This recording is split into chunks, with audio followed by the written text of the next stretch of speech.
show to do. Or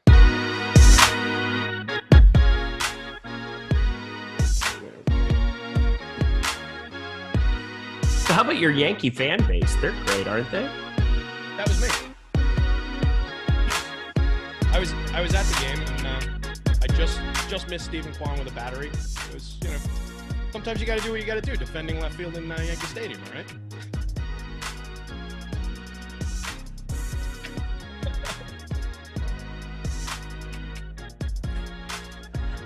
Good morning, everybody. Welcome to the MLB Strategy Show presented by Prize Picks. I'm Eric Lindquist, excited to be talking this 7-game MLB slate we have. Don't forget, if you're listening to us after the fact, you have an earlier lock time than normal on the DraftKings and FanDuel.com. It is 6:10 p.m. Eastern time. I always try to say that at the beginning of these shows because you never know. We're so locked into 7 p.m. Eastern time for NBA or 7:05 generally for MLB. I thought I would start with that, but of course, I should have started with this. My buddy Terry McBride at DigitalB21 on the Twitters.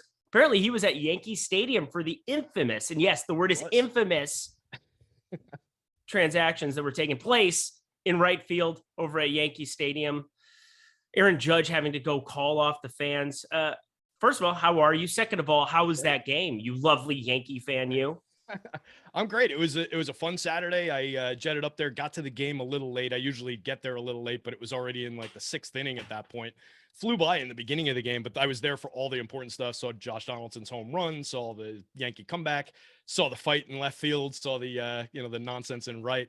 My goal is typically, my seats are upstairs down the first baseline, like one section away from off of home plate. So I'm well away from any of that. So we couldn't even really figure out why he tried to climb the wall or what was going on there. But my goal at the end of the games is typically see the last out and then be at a Yankee Stadium by the time New York stops playing. So I was up and out of my seat the moment that last run scored, and I was just gone. So I didn't actually even see much of the nonsense going on in right. I didn't see Judge running out there until later on the news. But let this be put into the record. Let this be put into the record that Terry McBride, he could not have possibly thrown the battery that hit That's right. Oscar Mercado in the face because that's one way to do it. I was going to say, if you're a Yankee fan who did that and you're listening to this broadcast, stop. You're an asshole. We don't want you. Look at that. Don't throw things at people. Don't cheer when people get injured. You're an asshole. You're a bad Yankee fan. I hate like at least 80% of our fan base. It's the worst. See, I like that about you. I like that about you. You're a self-aware Yankee fan. Let me tell you, it's not, you're like the 2% that I've met in the Yankee Stadium. Those of us who went through the lean years in the 80s and the early 90s have a healthier respect, I think, than some of these kids who just have been born into championships from 96 on. So, or at least 96 through 2009 anyway. 2019, I flew home for game 3 at Target Field against the Yankees, and that team should have won a World Series. So it is what it is. But it's just a ridiculous franchise. And every Yankee fan I met that weekend was pretty rational. So you need more of the Minnesota Yankee fans around the country is kind of what we've learned. But what we need you to do is smash that like button, subscribe button, notification bell. All of that goes a very, very long way for both Terry, for myself. So if you're listening to this after the fact, if you're listening to this live, hanging out here in chat, good to see some of the friends here hanging out. The usuals, Larry C, of course, Awesemo, behind the scenes there. Mike Lawrence producing here today. We appreciate him. We also appreciate just everybody else hanging out here. So let's get to it, shall we, my friend? Sounds like a plan. Let's do it. We go to first game on the board and theme of the day. There's some pitching to be had. San Francisco Giants, 2.9 implied run total here, going up against the Milwaukee Brewers, 7 total runs, which somehow isn't even the lowest that we have here on the board. Yes, not the lowest on the board here. A 2.9 implied run total is shared with another team coming up a little bit later that's actually at home, which is crazy. Sammy Long, it's ironic because I don't think he's going to pitch that long. And Corbin Burns, who I think is more of the applicable guy that we need to be talking about. The guy's an absolute stud. Tell me all the reasons that we should or should not be overweight to him today. Yeah, I think we want to be firing on all cylinders with Burns where he's available. Not going to be on the FanDuel slate, of course, like you mentioned earlier. It's this game's an early start for DK, but I love him on the DK slate. 48.2% ownership. I think it's appropriate just for how good he is. He's our top-ranked pitcher in the top pitchers tool. He's a guy who came out 167 innings last year, 35.6% strikeout rate, a 2.30 xFIP, 16.6% swinging strike rate. a 30.5% hard hit rate last season. There's nothing not to like. A 3.1% barrel rate. He was the elite of elites last year, and he's come out of the gate firing this year. 2.37 ERA to a 2.58 xFIP means he's pitching exactly like what we're seeing on the surface, basically. 31% strikeout rate, 5.6% walk rate over the first 3 starts of the season, 19 innings in each across those starts. So he's pitching deep into games. Nothing not to like here about Corbin Burnes in this spot. I do think this is a talented Giants lineup. I think they maybe overachieved a little bit last year, but they're pretty good. They've proven it over a little bit of time now. I just don't think they stand a chance against him. I mean, they could turn one of those any given day kind of baseball performances, but odds are we're getting a monster start here from Corbin Burnes. So I really like the spot for him. Do you think he's the best pitcher in the National League once again this season? I mean, it's a lot of stiff competition in the NL. It's easier, thinner pickings in the AL, but he's on that list at least.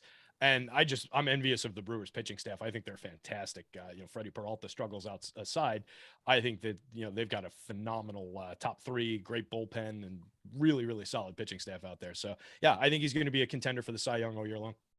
Yeah, Freddie Peralta, just all throwing fastballs constantly. I've never understood how he got that K rate up as his career progressed, but what do I know? I'm just talking DFS over here, and all I have to do is play the guys who have the high K rates. Freddie Peralta's generally been one of them, but Corbin Burnes, the better of the 2 pitchers as it stands right now, and my God, is he just fantastic to watch. Going to be hard to land on these San Francisco bats, even though they are generally people I want to be rostering up against righties all year long with the amount of lefty power that they have in Belt, Crawford, Yastrzemski still hitting the ball hard, even though it hasn't necessarily shown up in the surface stats. I feel all right about them long-term, but not today. Not today. I think you kind of put that in perspective for everybody. But let's talk what we're going to be doing on the other side of this one with Milwaukee bats, where it's basically a bullpen here for San Francisco.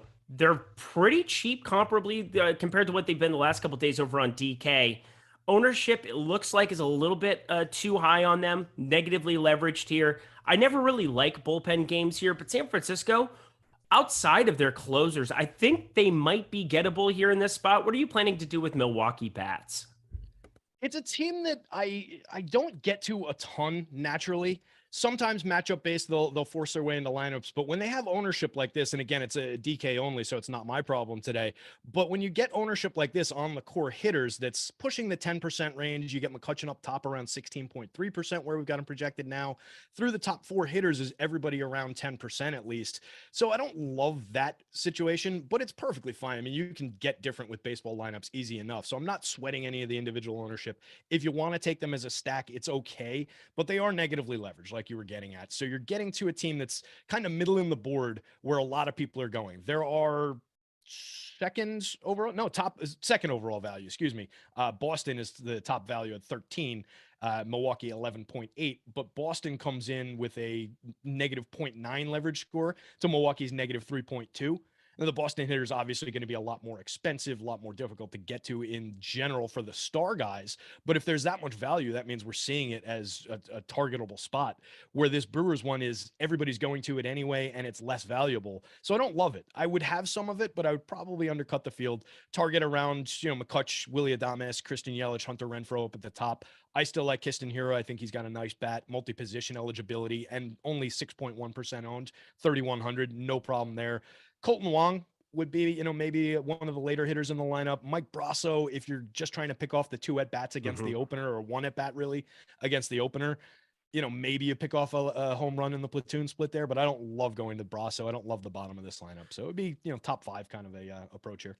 Yeah, I think Sam Long can get up to about 2 innings, maybe close That's to 3. That's what he saw the last time, yeah. 9, 18, 31 in terms of pitch count. He pitched 3 days ago. Yeah. Maybe you can get up to like 35, 40, and maybe Brasso, regardless if he's batting 6th, that's a spot where you can still probably get to some, knowing you're getting at least that at bat. It's so hard though, because they have so many guys that they can intertwine. And obviously with the DH, there's less pinch hitting concern than there's ever been in the National League, but there's still pitch hitting concern when you have certain splits, like a Rowdy Tellez will come in for a righty at some point. It's just one of those things that You still have to worry about to a certain extent, but Microsoft, he's Yeah, you're batting up just the not order. going to get That'd be like the great. double switch anymore, or things like that. The advanced Right. strategy stuff, which kind of takes a little bit of interesting situations out, Yeah. but yeah, it just makes it a lot more straightforward as far as predicting who's going to finish these games. So, what do you think is going to follow? Do you think they're going to go to a several inning kind of a follower, or do you think they're just kind of going to piece it together? Because they brought in Jacob Junis, and he landed. Oh, they but he did. pitched, Okay, because I was looking at their pen on Fangraphs, and actually, you know what? He went 5 on the 22nd though. He went okay, 5 on so that's Friday, not so going to that's happen. out. I Yeah. didn't see who could possibly go more than 2. Yeah, I only knew that because EMAC happened to see his limo driver holding a sign for Jacob Junis at the airport that day. So that's why I swear we had EMAC scouting the airport and he spotted Jacob Junis's limo driver. So he mentioned he was in DC. So I knew that he was with the team, but it looks like he did pitch that Friday night. So he's scratched him off the board. That was the guy I was thinking maybe we get some innings, but yeah, he's pitched. So only EMAC. I mean, only EMAC. Are you kidding me? This guy. I asked if he was going to hang out in the round, stalk him around the baggage claim. He said no, he would be out. He was going to get out if it was Max Scherzer. I'm kind of frustrated he didn't tell me that story. I was on a show with him yesterday. We covered some NBA. Yeah, EMAC, savior of the people, limmer driver, scouter extraordinaire. We all have our talents. We all have our callings in life. That was EMAC's. I love it so much. I love it so much. The George Costanza, where he just says yes, I'm that guy in the limo episode, and they wind up in the back of the limo going to Madison Square Garden for the big rally of. Oh man, Seinfeld, good stuff. It's not good stuff. Kyle Freeland throwing baseballs. He's not that great. Colorado 3.5 implied runs at Philadelphia, 5 total in this one. Kyle Gibson on the other side here for Philadelphia. Again, these are pitchers that I've had tough relationships with. I feel like Kyle Freeland's always the punt because of the ground ball rate. You can once in a while roster him at Coors Field when he's 4K and unowned. Well, he's 5K. He's going to be unowned today because he's going up against the Phillies offense that Angel Hernandez aside has been pretty fantastic. So Kyle Schwarber, what a freak out yesterday. It's amazing because I'm so against the Yankees fan, but I'm so for what Kyle Schwarber did. It's unbelievable. Well, look, he's doing that to an umpire who has an effect on the game. The ump's in the game, right? As if you want to, take 6 take outside of the zone called 3 strikes on the game. It was 6. something like 85% accuracy for the umpire audit thing. He called a called strike that was a season high 6.5 inches outside the zone. Saw that. Gene Segura. Gene Segura didn't freak out. And that was like, it took a very strong man to be able to turn away and not say something. That was inside. It almost hit him. Yeah. And he stands pretty far away from the plate, but like it almost hit him. And he called strike, and you could see he's like, what? the facial reaction. I mean, that's just unreal. But yeah, it's you either go the Schwarber route or you just shake your head and walk away. I mean, there's like, if you sit there just jawing at him, then you get tossed and like. The Schwarber route was pretty funny. I'm not going to lie. Worthwhile. But anyway. Apparently a fan hung out and accosted Angel Hernandez in the parking garage. But it said, the article said, fan hangs out, accosts Angel Hernandez. But then when the quote was like, "You stink, I don't like you." So it's like the least, he must not have been from Philly is basically what I'm thinking. He's from Newtown is where he's from. He's from the suburbs. Let's be serious. That's just, if it were actually Philly, some stuff would have happened. But here we go. Kyle Freeland, what is it? 472 expected slugging on the season, only a 14.7% K percentage. Limits walks, but my God, he's getting hit up. I feel like I want to play every Philadelphia Philly today. Are you on board with me? Yeah, I don't love going against ground ball pitchers in general, but I think there's enough on the bone here for Freeland. He's not a strikeout guy. Plenty of power in this lineup from the right side of the plate against the lefty. So, yeah, I think it's a good spot to target Phillies. Even with his acumen for keeping the ball on the ground, I've got 3 of these Phillies over a 10 in my home run model. That would be Hoskins, Harper, and Schwarber, kind of obvious names there. But I'm getting decent marks on like Nicky Castellanos in the middle of the lineup, JT Realmuto in there. Alec Boehm looks kind of nice. So I'm looking to stack some Phillies here, I think, against Freeland. It might not be the spot that I would go completely over the top because you do have some heavy ownership around some of the better bats in the lineup. Although you do get an offset on Harper because he's 5,900. He's drawing less than 10% in our projections. But Realmuto, Segura, and Hoskins all up in the 15% range. So it's a little tight on Philly, but I do like the spot and I do like the bats. It's a team I want to get to. I'm more enthused about the Phillies lineup than I am the Brewers lineup, even though they're a little bit higher owned. So Kyle Gibson's going to be a lot easier to fall on a two pitcher site. I think that just kind of naturally is going to be somebody that shows up in some of my lineups. But how do you feel about him on FanDuel? I guess because I Not think on the he slate. makes for he's not on the slate. That makes it easy. There you go. DK Cross him off then. SP2. How would you feel about Kyle Gibson 6,800 against a Colorado offense outside of Coors? Yeah, I like the price for Gibby at 6,800 there. He's not a pitcher that I ever really tend to succeed with. He's a guy that I have long believed that the talent could be there and that he could get more strikeouts if he wanted them and all these things that we've said a million times on these shows. But he's a 20% strikeout kind of a guy. Like, he doesn't really put that much together. This year, so far, small sample, 27.5%, over 17 and 2/3. I don't know that I believe that he's made that uptick for real, but I'm willing to buy into the possibility and just a kind of a reasonable quality starter at that price, right? If he's your SP2, he's a guy who last year he was a 4.14 xFIP against a 3.71 ERA. 2 years back, 3.80 xFIP against a 4.84 ERA, 3.91, 3.62 before that. So he's a guy, he'll get you a few innings. He'll get you, maybe give up a couple of runs, grab you a few strikeouts. He's a safe-ish kind of a starter, particularly going up against this Rockies lineup outside of Coors, like you said, fairly heavily right-handed lineup. We can pull up using last year's numbers with this year's active roster.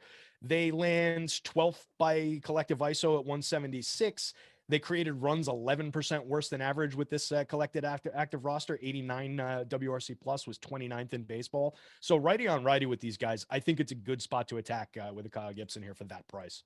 Well, also, he's just like a straight out sinker ball pitcher. You get a guy like Crone who just murders fastballs. You get this sinker. It's got like 4 inches of vertical movement in the early goings of this season. And, that's even improved off of 3.5 throughout all of 2021. It looks like it's just spinning out of his hands. And we talk about how dead the ball is right now. Yeah. There is something going on in this regard where certain pitchers are going to benefit massively. And I think Kyle Gibson might be one of them. I could see, like I said, I've always thought this guy was a better pitcher than we've seen for even for DFS purposes, and it's just never really completely come together. So yeah, if the humidor effect and the dead ball and all of that is having an impact on guys like him, on sinker bowlers like him, absolutely. There's a good reason to believe in that, and there's a good reason to go here. And it's just a good spot. He's cheap. He's owned. He's 30% owned, but I mean, he's cheap against a bad lineup, pitching at home in a fairly easy spot. I don't mind that at all. Going to him, taking a look where he is on our top pitchers board. Looks like he ranks, call it 6th. And he's getting essentially double the ownership that he is his chance of being a top 2 starter. So you do have that to wrestle with. You could jump 1,200 in price and go to like a Nathan Eovaldi for 20% probability of being a top 2 against 12% ownership. But he's going up against that Toronto lineup. I don't love attacking them, even with a decent pitcher, especially when you're paying up to do it. So I think I'm easily going to just eat the ownership there and take shares of Gibson as the SP2, figure out how to get different elsewhere. If you had to take one bat from the Colorado side, probably either the 3 or 4 hitter, either Chris Bryant or CJ Cron. But I could get behind the idea of a Ryan McMahon just as a lefty. Yeah, we saw Grichuk and Blackman end up kind of being the 1-2 guys at the top of the order yesterday. I'm still with you. I think I'd much rather go to him, go to CJ Cron, go to Chris Bryant here in this spot, who has been hitting the ball very, very weakly, but I think he's going to be just fine. Again, him and Trevor Story, I mean, this is just crazy, their beginnings of the season, but one is going to be in Coors long-term, one is not. Chris Bryant's going to be just fine, I'm pretty sure. Anything else for you from this game whatsoever? No, I think we covered it pretty top to bottom. I do love actually, I shouldn't say that they're not on the slate. I was looking at the multi-position eligibility on a lot of the guys on FanDuel. They are on like their all-day slate if you're playing over there, and I think they have some kind of early. So if you're playing that, I do love the multi-position on 4 of the Phillies: Kyle Schwarber, Alec Boehm, Yohan Camargo, and Gene Segura. Being able to flex 4 guys around to different positions on the lineup, and they're all in different spots as you do that. So I really like that flexibility of just being able to move some of those end of lineup pieces around. So that would be the only other thing, but it's a minor slate that they're on FanDuel. Well, we can't have nice things, Terry. We can't have nice things. But FanDuel, we'll get to this one as we jump into that 5-gamer. Again, there's 7 on DK. We covered the first 2. Those are DK exclusive. But if you want to check out everything we have behind the paywall right now, $29.95 for DraftKings, FanDuel, Yahoo, everything you could possibly want for MLB NBA still going strong here in the playoffs. We have PGA. They're going to be in Mexico, back to individual events, normal golf here this week. Top drivers tool for F1, for NASCAR, for everything you want. It's $29.95 for that weekly pass, and then $4.95 just for the MLB weekly package. If you're just interested in MLB DFS, we understand. Terry and I love MLB DFS.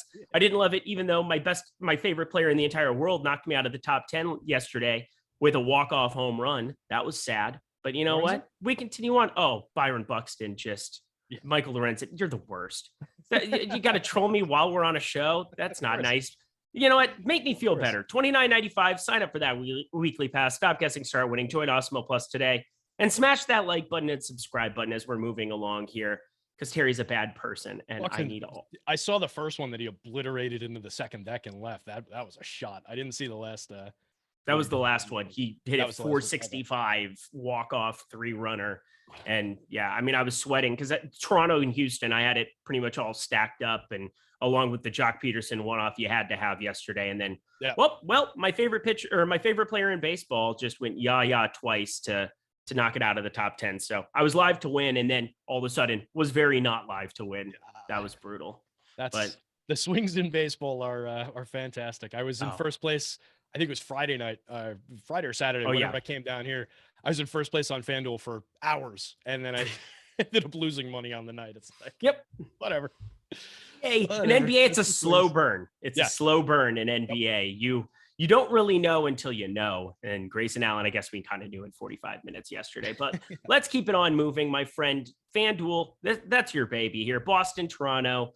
We're looking at a really fun spot here. I think that whenever you get these pitchers that are serviceable, and against Barrios, I've never believed him, but that's a different story. Eovaldi for sure. You get these pitchers that are serviceable up against fantastic offenses, and both have opportunities to be rostered. Specifically, Nathan Eovaldi here, the former Tampa Bay Ray, turned into Boston, savior of the Red Sox multiple times in playoff situations. He's 8K with a 20% top 2 pitcher percentage on DK. I feel like I have to be overweight him if he's only going to be 12.5%. I don't care that it's in Toronto. I don't care that it's a phenomenal team. And on FanDuel, he's got the second best top pitcher percentage behind Max Scherzer. Huge price disparity. How do you plan to utilize Nathan Eovaldi today? Yeah, he's a pitcher that I don't love in general. I haven't really totally bought into him overall, but he's been pitching well. 182 and a third last year, 25.5% strikeout rate, low walk rate, 4.6% walks. So far this season, he's out to a 29.2% strikeout rate, start 4.6% walks over 14 and 2/3. So again, small sample. We got to keep that in mind for everything, but out to a 3.68 ERA and a 2.64 xFIP. So pitching even better under the covers than it looks like he is on the surface. I don't dislike it. There are a lot of pitchers on this slate, right? We do have a decent amount of options, but I think going up against the Blue Jays lineup that is not easy to strike out, but certainly has a few strikeout targets in it that he could go after here. And then I think he's talented enough to pick up a few additional strikeouts from some of the very good hitters. I think there's enough here to justify getting to some shares of Nathan Eovaldi. 8,000 on DK for sure. You can put him in your lineups at that price at only 12% ownership. If he was 8,000 and like 30-40% owned, it would be a bit of a different story for me. I'd probably be looking to undercut. At 12.6%, I think I'd be looking to get over that mark. And 8,200 on FanDuel, 15% ownership. That's fine. It's probably around where I would come in on the FanDuel slate, because there are other pitchers I want to get to in the one pitcher site. You don't need to go too extreme on some of these options, but I do like Eovaldi here. I think it's a decent spot, despite the loaded lineup that he'll be facing. Oh yeah, it's going to be a dicey spot, but whenever I look at a K rate that can possibly get me to the promised land, I have to at least take into consideration rostering them. 29.2% K percentage here on the season. That's way up from last year, 4% nearly. But it's still a guy that's been around 25, 26% routinely since being acquired by Boston. So I feel all right going this direction. As good as you can feel rostering somebody against the Toronto Blue Jays offense, especially coming off of a walk-off loss yesterday. Not that you're going to factor that in, but I got to think Toronto's going to be up there swinging, motivated, ready to rock it home. Jose Barrios on the other side, I talked about it. I did not believe in him in his Twins days, thought he was basically a mirror stuff that was happening with him. It's really kind of starting to be a problem now. 55% hard hit percentage way up from last year here in the early going, 7.72 expected ERA. He's generally been better than that, but I just don't believe in this stuff. I never have. Are you on board with me? Because he's pitching against the Red There you Sox, go. yeah. Yeah. I don't like him in this spot. Against a different team, Jose Barrios at 5,500 on the DK slate has Yeah. to at least be interesting, right? And I Right. think he's probably worth taking at least a few shots with, even in this spot against this tough lineup. Yeah, the strikeouts are down, but I mean, he's a guy we've seen the last few years consistently in the mid 20s in terms of strikeout, 26.1 last year, 25.1 the year before. Walks too many guys, puts too many on base, gives up too many opportunities, and allows all that hard hit that you're talking about. So I don't love him, but I think there's some justification just based on price. He's owned like it though. Like if he was down in the low 20s, mid teens, I'd like it a lot more. And I'd be looking to push over the field on DK at 27.6%. I would probably come in under. I would probably get my way into the 20s, maybe the mid teens, and stop there. I don't think he's worth that much, but I think there's a little bit to pick at that price. 7,800 on the FanDuel slate, 13.9% ownership. I think that's probably an appropriate price, probably a little high on the ownership side, and I don't really want to be a part of that. So I think I can look different directions on FanDuel, but I do think there's value there on DK for him. Yeah, it's just so rough. 5,500. We'll see what happens to that ownership. If he stays around 25% or so, I'm okay with it. But if he starts going north of 30, 35%, which I think is very live for a guy who's 5,500, feels like Burns, Scherzer, Bieber, like those three guys are going to be very popular today, specifically Burns and Scherzer. And if you're looking to get a lot of bats in, 5,500 has a ton of utility on DK. On FanDuel, you're not going to live dangerously and try to roster any Barrios, are you? No, that's what I'm saying. I just don't need him, especially like Right. if he was 2% owned, like one of these, nobody's touching him kind of spots, then I could grab a few shares at that price. But he's 13.9% owned against a 10.7% probability of being a top starter on the FanDuel slate. Somehow we do have him ranked above Walker Buehler, which I don't really believe in. But that's how the board is seeing it right now on both sites. On DK, he's sitting at a 17.9% probability of being one of the top twos. That ranks him fifth on the board, but he's already at a 27.6% ownership share against that. So he's already pushing some pretty significant negative leverage. It's just not comfortable, right? I mean, I know that we like to roster uncomfortable things in DFS, but we like to do that when nobody else is doing it, so that you're Right. gaining some sort of advantage. In this spot, you're just kind of walking along with a big chunk of the field on a mediocre pitcher in a bad spot just to do it for price. I don't love it, but that would be the justification. Yeah. And well, part of it is you have these offenses, and that's where we're going to talk now. We've got Devers, we've got Verdugo, Story, Bogarts, a lot of great bats in this lineup. All of those guys, though, are getting, well, everybody but Bogarts, everybody there that I just said before, 10% or more owned Devers, Verdugo, Story, Bogarts here. I feel like that's pretty next level. I mean, Bobby Dahlbeck, if he's going to be in that lineup, 3,100, that is so cheap for a lot of power, 3,100. I'd get an uncomfortable amount of him as a one-off, and then in stacks, we'll see if it's him or Shaw. Well, I'm assuming it'll be Dahlbeck, though.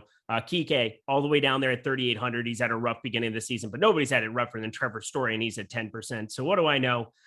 Who sticks out to you to stack up against Barrios in this spot? Yeah, I think there's plenty of ways to string this team together depending on what the lineup looks like. I love Bobby Dahlbeck, one of my favorite power hitters in the game. 2,600 on the FanDuel slate, super cheap, 4.3% ownership projection, 31 on DK, under 5% over there. Just massive power upside, 20.2% barrel rate, 48.1% hard hit last season.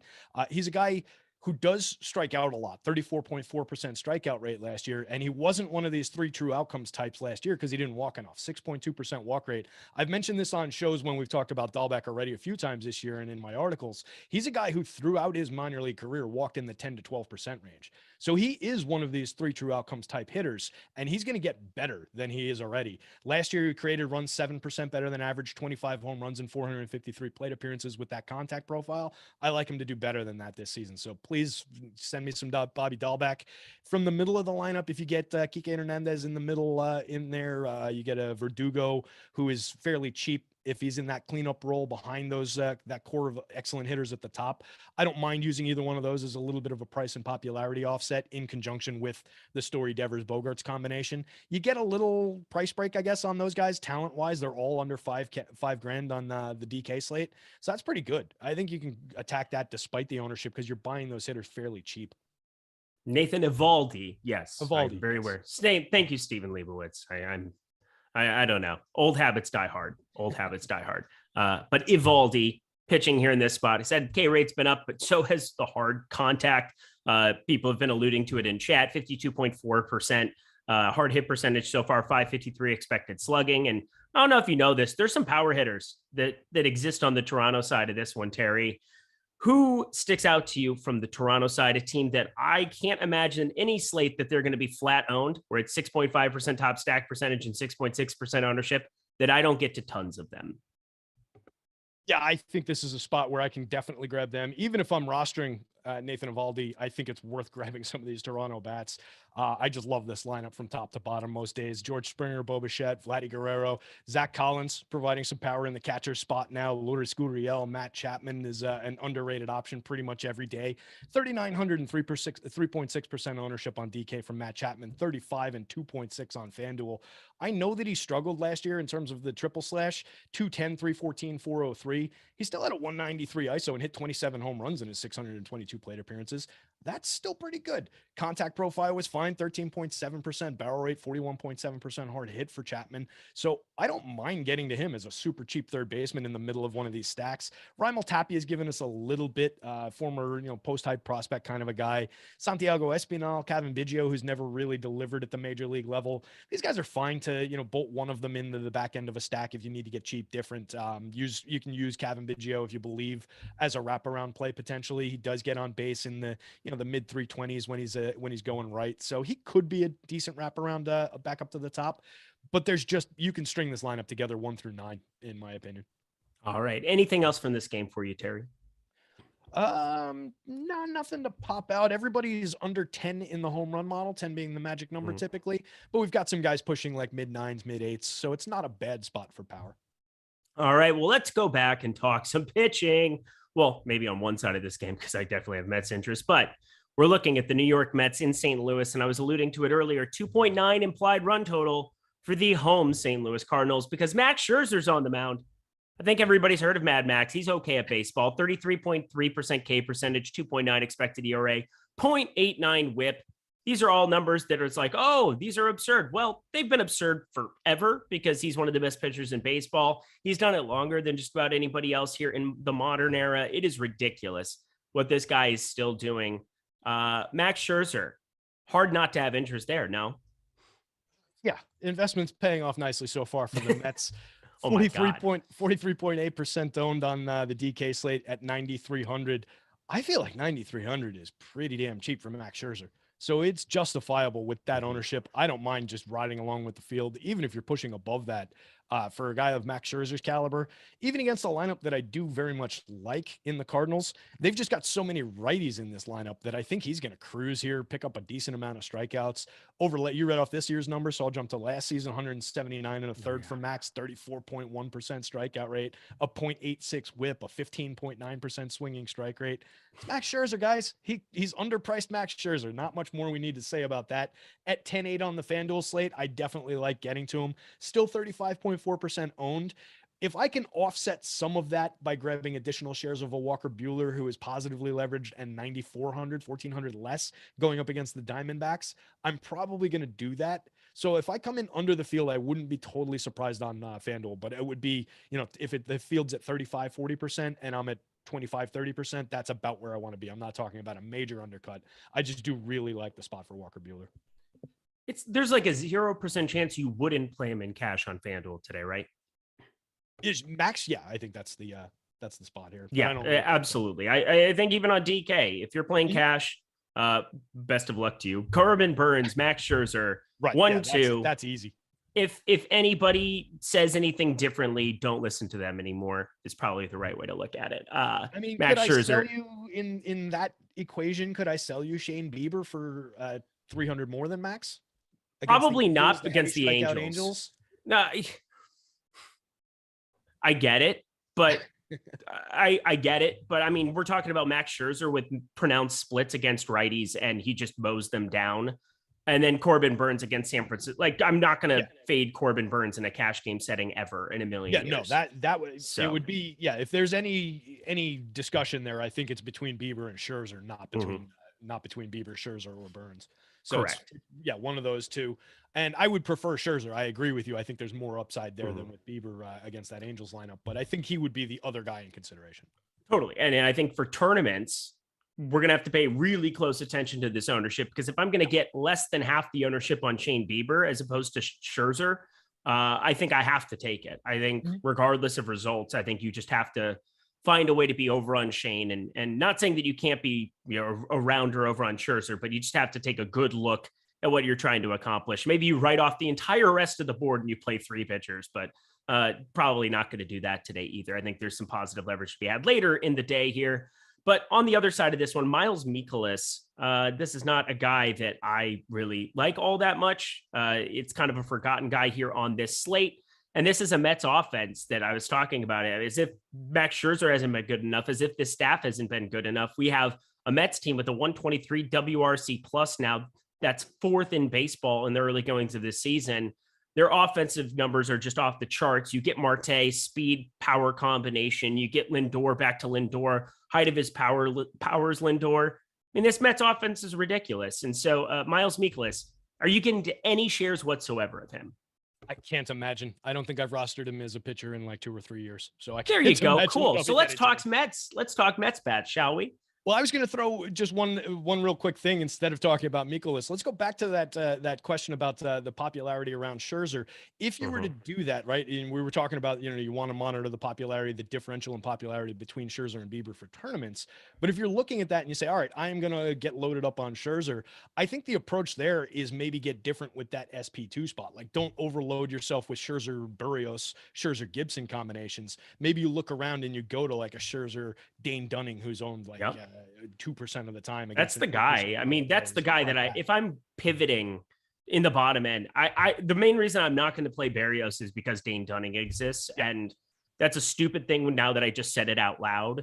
And because he's going against the Astros too. Yeah. Yeah. But the Astros, this is not your grandparents' Astros team, I don't think, going forward, and not just the inflated massive Shohei Ohtani game, but I don't know. I think there might be more strikeouts here than they've been there in a while. Okay. I'm willing to believe. I need to see more of it too. I want to see. Exactly. Part of it is that you get a guy like, they got rid of Carlos Correa and you bring in Pena, and Pena's just flat out good right off the bat and only striking out at a 20.7% K clip. But Martin Maldonado's always in that lineup. Kyle Tucker's always middle of the road type strikeout numbers. Aledmus Diaz has been there almost every day. That's around 23%. I'm not saying that they're going to be an above average strikeout team. I just think they're flat, or maybe like closer to like 10th or 8th on the board, rather than being by far the best team at avoiding strikeouts in the league. Sub every 20%. Year. I think both the last 2 years against both. It's absurd. They've been fantastic. So it would be within expectation for that to come down some. And like you were saying, Jordan Alvarez, 24.2% strikeout rate last season.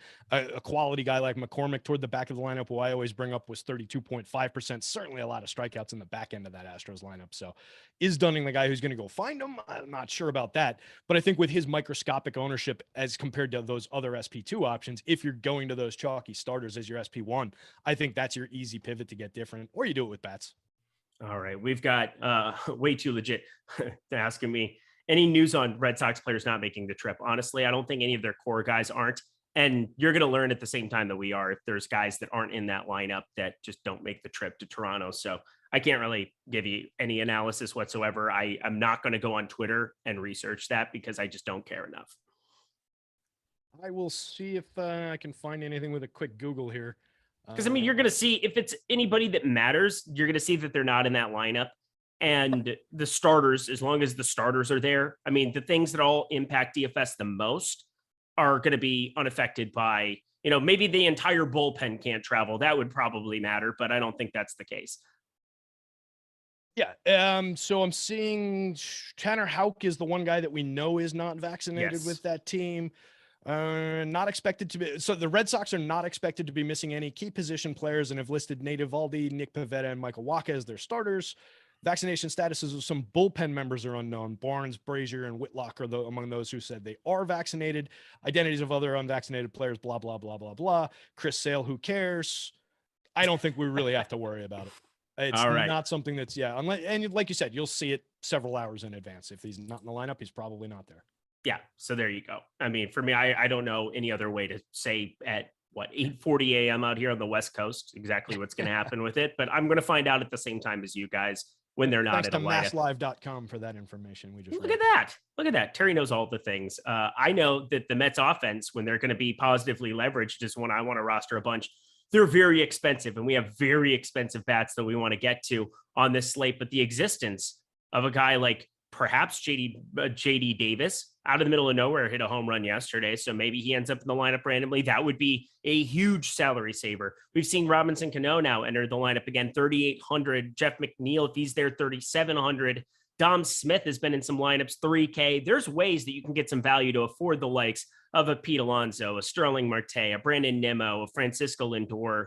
How do you plan to put together some Met stacks against Mikolas, who I think we both want to try to target a little bit? Yeah, I think this is a great spot for bats. I think they're under owned. The prices are challenging, right, to roster them. That's why I guess they're suppressed a little bit.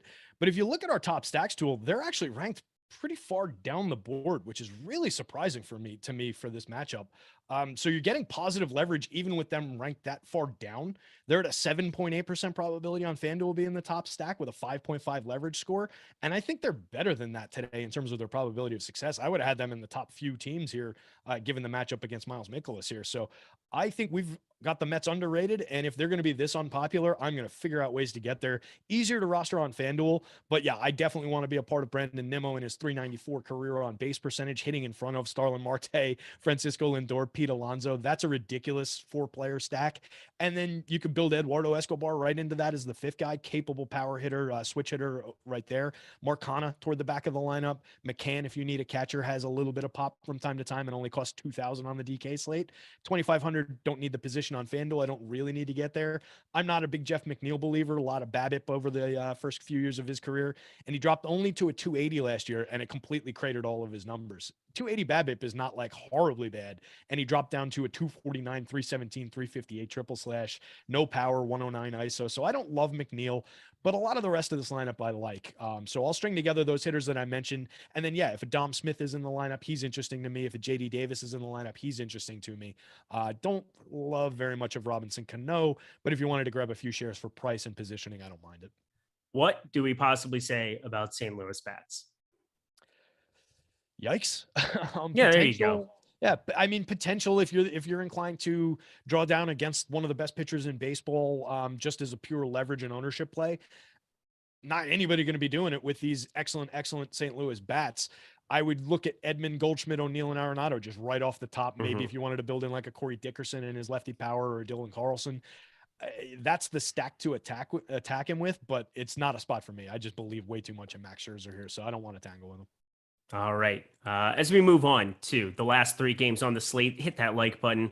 I can't tell you how much we appreciate that if you can do that for us. Also, Prize Picks. Hello, our sponsor here of the MLB Strategy Show. We love Prize Picks, and here's why. 2, 3, 4, or 5 player cards that you're putting together in multiple sports. We have MLB, but we also have NBA, soccer, NHL, CSGO, cricket. Yes, cricket's available. They'll have NBA Women's Euro. They have so much crazy stuff that'll pop up from time to time. Really fun. So if you have a niche, if you have a strong lean, something that you know a lot about, you'll have an opportunity to capitalize over on Prize Picks. Playing prop-based games, you simply pick over or unders. You play at least 2 players in a lineup, and boom, you're set to go.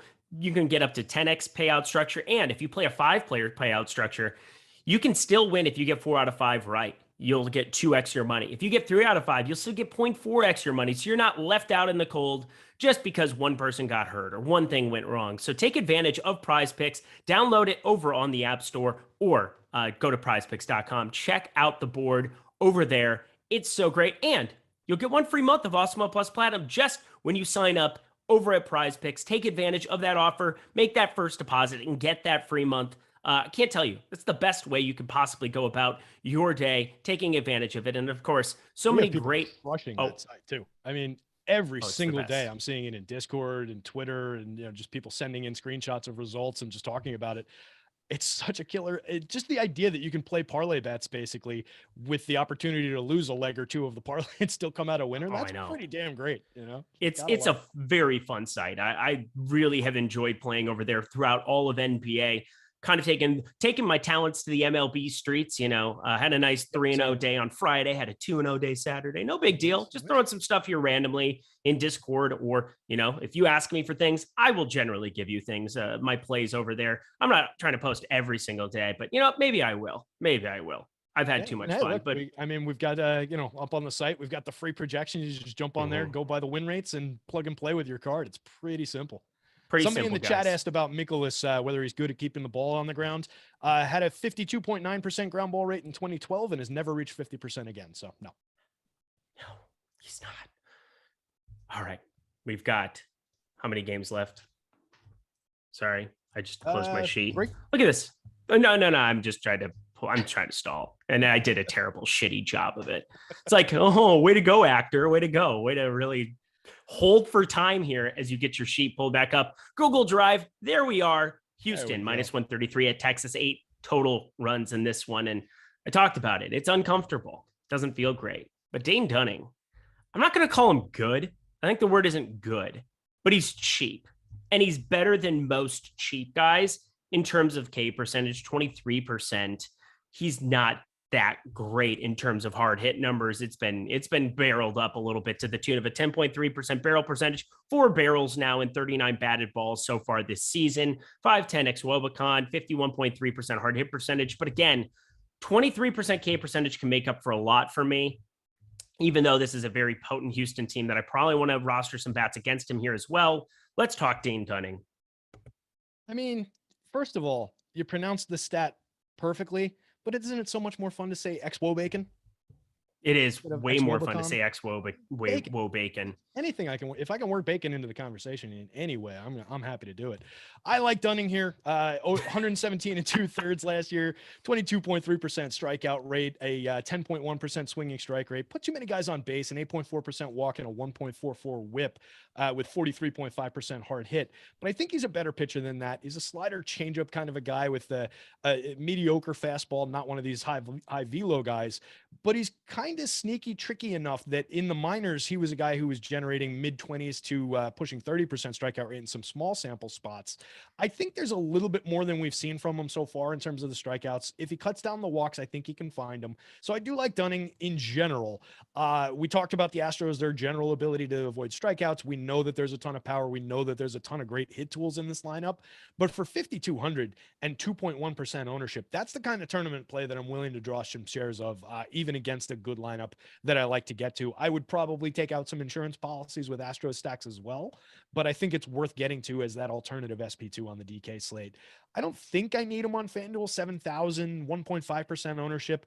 By the same concept, if you wanted to just take a super low owned pitcher that gives you a bit of a discount from the field, fine.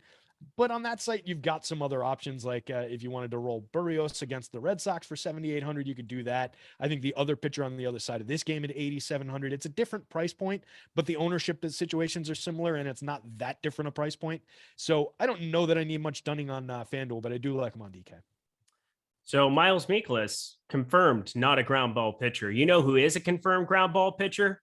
Framber Valdez would be. My Lord, there are some ridiculous numbers attached to him.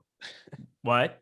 I said, if you didn't say it, that's exactly how I was going to go into him. 74.4% ground ball rate now through 3 games. And Eric, that's an outlier. What about his season's numbers last year? Negative 5.5 degree average launch angle in 2021. What in the absolute hell?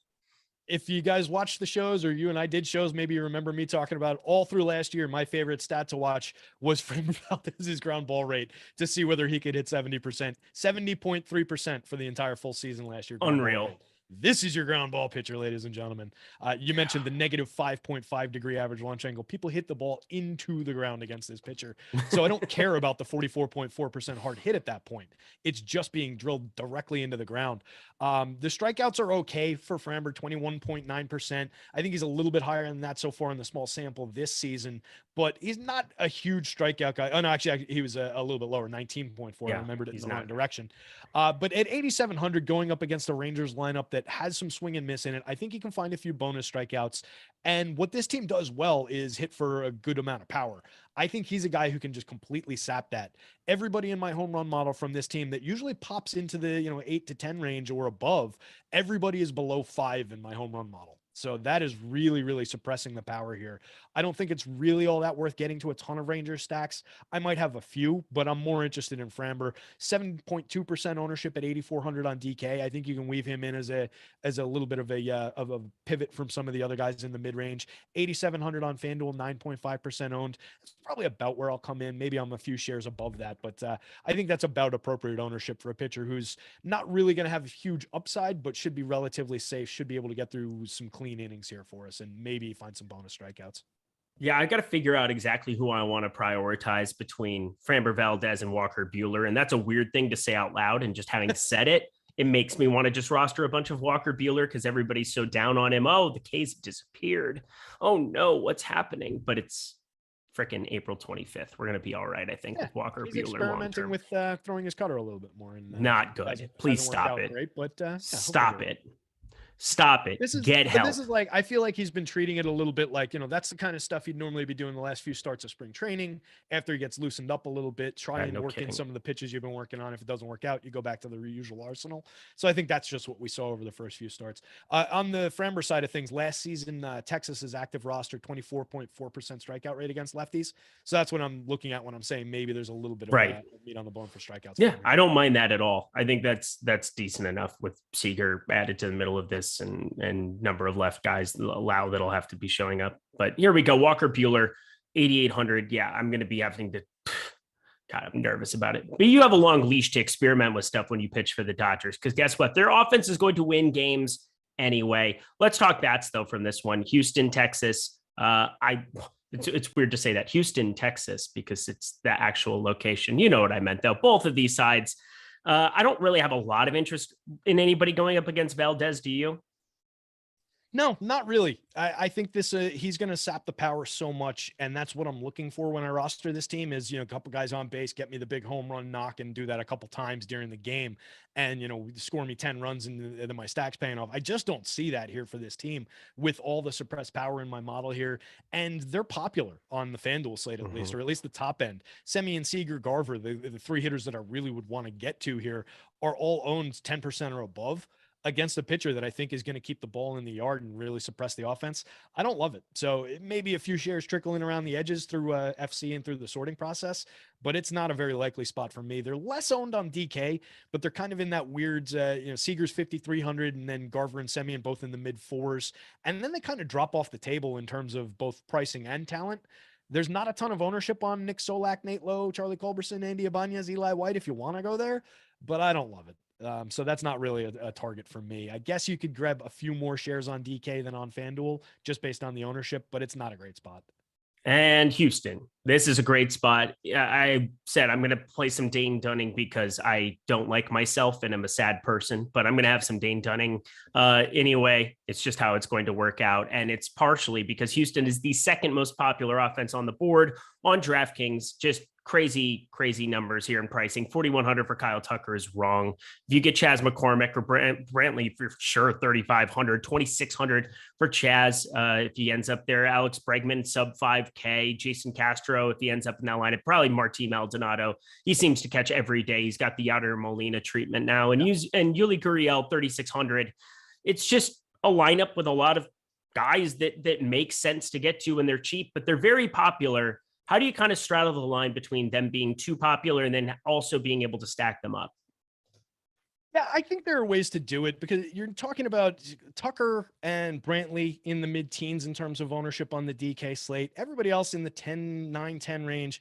And I think it's just a good enough lineup with enough discounted prices that you can pay for other bats from other stacks that are expensive bats at low ownership. Like we mentioned, I think it was Alonso was kind of lowish ownership within the middle of that Mets stack. If you're saving a few bucks by including Chas McCormick at 2,600 in the back end of your Astros stack, even though he's 9.2% owned, if you're able to pay up to one of those bats that's getting less popularity despite being a superstar, I think that's worth doing. So I do like getting to these guys. I do think you can put them together in different enough ways, and there's enough discount at the back end. even Yuli in the middle of the lineup at 3,600. I know he struggled out of the gate this season, but I talk about Yuli Gurriel all the time. I think he's completely underrated for DFS purposes, particularly on FanDuel, 2,500. I am happy to put him in my lineup pretty much every day. American League batting title winner last year, 319, 383, 462. Created runs 34% better than average. A little bit of power, hit his 15 home runs, 143 ISO. He's got a little bit more pop than that, but I just love the hit tool in the middle of this lineup to keep turning the lineup over, drive in some runs, score some runs. So I think he's a very useful correlation piece on pretty much any slate. My favorite thing about Yuli Gurriel, and I think we've talked about this on shows last year, is that you don't get gypped in plate appearances with him. He doesn't strike out. He's got a 14.6% K percentage in the year early going of the season. And that's going to be, I mean, that's like on the high end. He just does not strike out. Yeah. And a 2.1% walk rate. So like you are making contact, and you know that if you're like sitting there and sweating and you have a Houston stack and he comes up to bat, you know that this ball is getting put in play. Like you just kind of know that it's getting put in play. Absolutely. Yeah. It's career 11% strikeout rate. Jesus. He's been in the league since 2016, came into the league at 32. He's Lourdes Gurriel's older brother. Their father was a Cuban national team player for 25 years, won every gold medal in the world like 19 times. So he's a multi-generation guy, just born to play baseball. Love this hitter. At age 38 now, is he, maybe lost this step? I don't think so. I mentioned he won the batting title last season, so I still believe in the bat. I think the strikeouts will dip from the already good 14.6% back to that 10, 11% range. And like I said, just a guy who's going to have the ball in play for this excellent lineup that's always on base, has some power behind him in Kyle Tucker.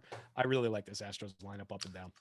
All right, let's go to an interesting spot here. Shane Bieber on the mound going up against the Angels. We talked about it. These Angels have a 4 implied run total going up against Shane Bieber, and this guy won an AL Cy Young 2 years ago. He is a stud. We saw 86 pitches out of him. It's an Angels offense that's going to have some strikeouts in it at the same time that it's got some very, very scary bats. Joe Adell going long. I'm continuing to just wait for the breakout from him. It's nice to see him get on the board yesterday with the grand slam. But Shohei Ohtani, Mike Trout, all the guys, the usual suspects at the top of this. Rendon. It's a tough spot compared to the other 2 pitchers on the board, but that's going to reduce his ownership. Looks like it's going to be pretty reduced around the industry today. How do you feel about rostering Shane Bieber up against this potent Angels lineup? Yeah, I'm happy to get to some shares of Shane Bieber. And if he goes under owned, I am even more happy to do it. If we're looking at this Angels lineup, I started the season saying extremely top heavy, don't really like it. Couple of hitters up top, but not much the rest of the way. We've talked about it on shows a few times. If they're getting performance out of Taylor Ward and Joe Adell in the middle of the lineup, oh yeah, that completely changes that equation, right? And this is the scenario that we're starting to see here. So yeah, I think you can. And Brandon Marsh, where the hell did he come from last year? Yeah. I mean, these guys are, there's some talent there on the way up. So if that talent can rise to the occasion and, the timing works out for this Angels team, that could be a much more lethal lineup than we were maybe expecting. That said, Shane Bieber only in 96 2/3 last season with the injury, 33.1% strikeout rate still, 2.91 xFIP, 16.2% swinging strike rate, a 33.5% CSW. Love Shane Bieber. Happy to get to him. 15% ownership on FanDuel, under 20% on DK for 9,600. I think he's a little bit cheap over there. I think he's a little bit under-owned. So definitely can attack this Angels lineup still with him. Plenty of strikeouts available. They had a 26.4% strikeout rate, this active roster, using last year's numbers. That would have been last in baseball against right-handed pitching. So I think there's plenty of strikeouts available for Bieber here. If he avoids the home run, I think we're pretty safe. So I definitely want to be in the Shane Bieber business tonight.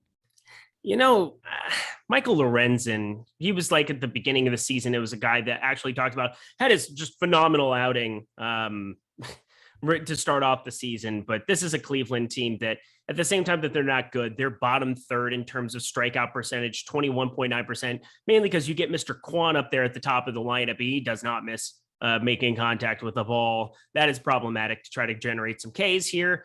Michael Lorenzen, you would think against Cleveland, you'd be targeting guys more frequently than I have been this season. How do you feel about him on this slate? He's tricky. 6,300 on DK at 1.2% ownership. I do think that puts him in play, at least for that alternative SP2. Like if you don't like Dunning, I think this is probably your other guy. I don't love the pitcher here. I don't love the spot, but I think there's, 24.3% strikeout rate over his first 9 1/3 innings in 2 starts. It's not exactly a big sample. Looking back on him over time, though, we've gotten, mid-20 strikeout rates in more small samples. 83 1/3 for Cincinnati in 2019, put him at a 24.8. So he's got the ability. I think there's enough there, but it's just this lineup. I don't love attacking a top end of this lineup with even a Miles Straw, who I don't think much of is in terms of DFS, but he's a under 20% strikeout rate guy. You mentioned Juan. Jose Ramirez, for all his superstar talent and all his power and everything, only a 13.7% strikeout rate last year, walked 11.3% of the time. He's spectacular there. Even in Ahmed Rosario and Oscar Mercado, Rosario was 20.4% last year, Mercado 17.6. There are guys who know how to avoid the strikeout. There are definitely guys like Franmil who can give you a few bonus strikeouts here. So maybe those offset, but I don't love the spot for Lorenzen, but I think at DK pricing, DK ownership, I think you can get there. 7,400 on FanDuel, single pitcher. I don't think I need any shares of him. Would you roster him on FanDuel? No, I wouldn't. Yeah. I just don't think Cleveland, I don't think they're very good. I feel like when you invest in guys like this against teams that I don't expect to strike out very much going forward, you said, I mean, you brought up the guys that are going to strike out. Franmil, 36.8% K percentage early on this season. If Hedges is the catcher in that lineup, that's going to be a plus as opposed to, well, I guess him and Jimenez both around 27.5, 29%. But I feel as though you're just kind of giving up shares to the guys at the top. And I feel like the guys at the top are just too strong to pass up today. I can't land on it. I also don't think that it's too cost prohibitive, especially like Mike Trout, Ohtani. These are your expensive outfielders on the day, 4,500 and 4,300, and they're going up against Shane Bieber. So it's like, well, okay, if I full stack them, I'm probably getting different at pitcher elsewhere anyway. It just doesn't make sense to me to try to go on like a Michael Lorenzen. SP2 completely makes sense to me. Yeah.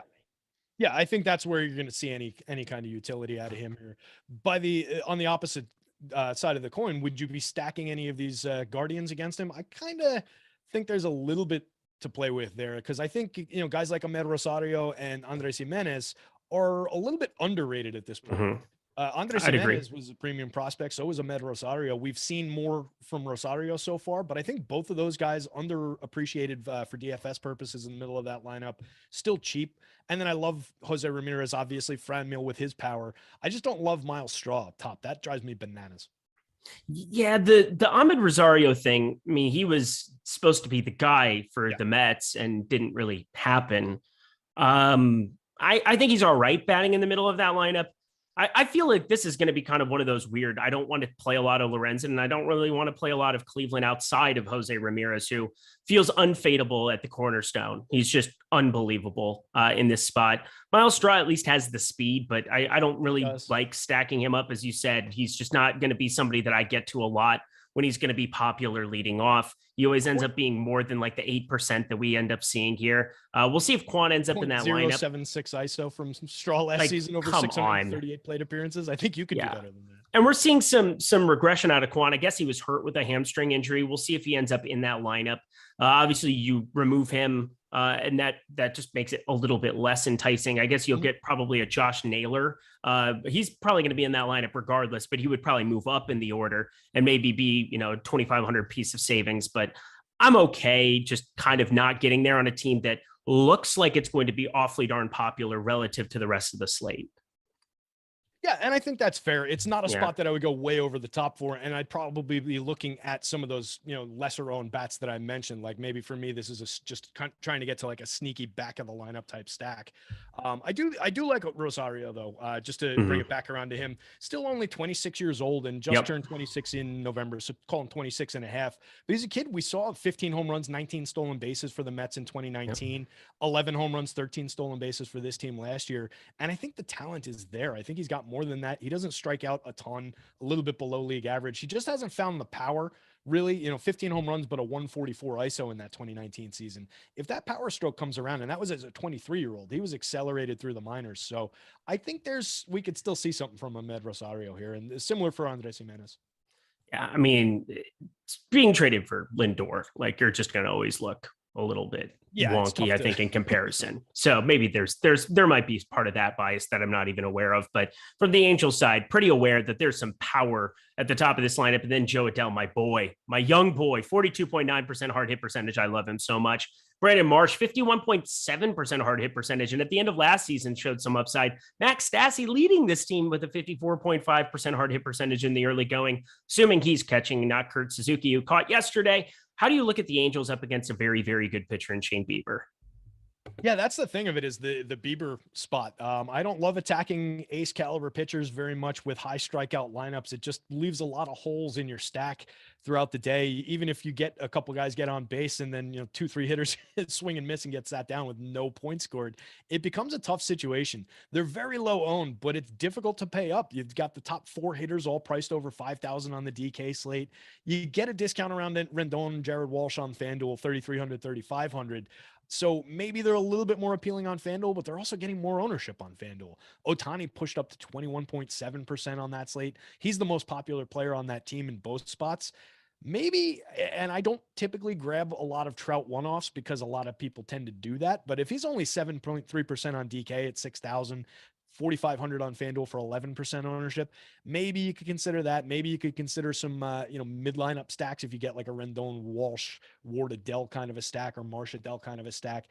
I don't totally hate those ideas, and you'd be totally different if you're leaving Ohtani and Trout out, but then you're attacking Shane Bieber without Shohei Ohtani and Mike Trout. So I just don't love how it comes together against a absolute ace of a pitcher here. All right. Well, last game of the slate, let's go to the like button and smash that, the subscribe button and smash that too. If you're not already a part of this community, we're going a tiny bit over. We got Awesemo, we got Mike Lawrence. He's willing to run the ship. We got a couple of minutes. I actually do have to go to the gym at 9:20, but such is life. This is more important. This is baseball. This is money at stake here. Terry McBride, let's get to it. Sadistic trainer or something that will. I do. Well, no, it's just like a set workout time. You have to go to it at that time. And I knew that, and I still am going over. So, way to go, Eric. Last game on the slate, Dodgers, 4.9 implied run total at Arizona, 3.6. This is your most popular offense here on the board, going up against Merrill Kelly, which is surprising because Merrill Kelly, I actually think, is a pretty good pitcher. And a guy with a pretty decent strikeout numbers, 28.6% this season. He's more around 20% on his career. So I don't really even think it's going to be that crazy with that. Walk rate, pretty low down there as well. 4.48 expected ERA, 3.9 in 2020. I think he's a decent enough pitcher. Obviously, not a ton of sample size from 2020, but last season, everything looked pretty decent. I get why the Dodgers are popular. I don't want to be playing lots of Merrill Kelly by any means, but do you have any reservations about the most popular offense being the Dodgers today? I mean, I'm happy to take shares of Dodgers bats in general on any given slate. I do think Merrill Kelly is a talented enough pitcher that I think he'll probably be a sneaky slate winner, or, give you a good lineup in several spots this season. At 9,800 on FanDuel going up against the deadly Dodgers lineup, I don't need any Merrill Kelly. At 7,200 on DK, maybe you get away with a couple shares of him as a sneaky SP2, but it's much more about the Dodgers bats in that situation, I think. What kills me about the Dodgers is they're all mid-teens to 20s to mid-20s owned, unless you're talking about Chris Taylor at the back end of the lineup, who somehow is only 8.8% despite his talent. So it's really tough to roster them at price and popularity going up against a guy who, I think we do both think is a talented pitcher. He's changed up his pitch mix a little bit this season too. It looks like throwing a little bit more of the change, looks like a lot less of the curveball and a little bit more of the change cutter combination. So kind of interesting there for Kelly, see if it holds up. Cause like you said, the strikeouts have gone up. So if that holds up, then maybe you do sneak attack the slate with them. I'm much more inclined to draw shares of the other pitcher in this game though. Yep, I'm with you. Walker Buehler, here we go. The floor is yours because I'm going to roster too much Walker Buehler today and I already know it. So why don't you tell the people why you're doing the same? Yeah, I mean, we're just talking about a very, very talented pitcher who is under-owned. It's a fair price on FanDuel at 9,400. He's owned 5.7% of the time. On DK, he's underpriced. 8,800, also 5.7% ownership. I want to load up on shares of Walker Buehler on both of these sites. Over 207 and 2/3 last season, 26% strikeout rate, a 3.57 xFIP, a 0.97 WHIP, 11.6% swinging strike rate. We've talked about it on shows. Maybe he is a tick below the Biebers, the Scherzers, the 30+% strikeout guys of the world. But he was, when I was looking at it, when that came up on a show, I think it was you and Greg did last week or the week before, I was looking at some of the strikeout numbers, and he was still like 10th or 12th, somewhere around there over the last 3 years combined in terms of strikeouts. So it's not like it's a big dip for him in general compared to those guys. And he can have that upside on any given slate. I think going up against what I do not think is a good Diamondbacks lineup, there is plenty of opportunity for him to go out, pitch completely clean through a good amount of innings, rack up some strikeouts, and not be really threatened. This team had a 90 WRC plus, 28th in baseball, 10% worse than average creating runs against righties last year. A 145 ISO was 29th in baseball out of 30 teams. Their 2.24% home run rate was 30th in baseball, and they struck out at a 23% rate in the split. So Arizona absolutely attackable with a very under-owned Walker Buehler here. It's probably my favorite spot on the slate. Ooh, look at that. Vote of confidence. I'm here a sucker for that. for Walker Buehler, though. All right. On that dynasty team I talk about all the time. I kind of give me one Arizona bat for the road. If we have to roster one guy against Walker Buehler, who would you pick? If it's Dalton Varsho at the leadoff spot, I would grab him.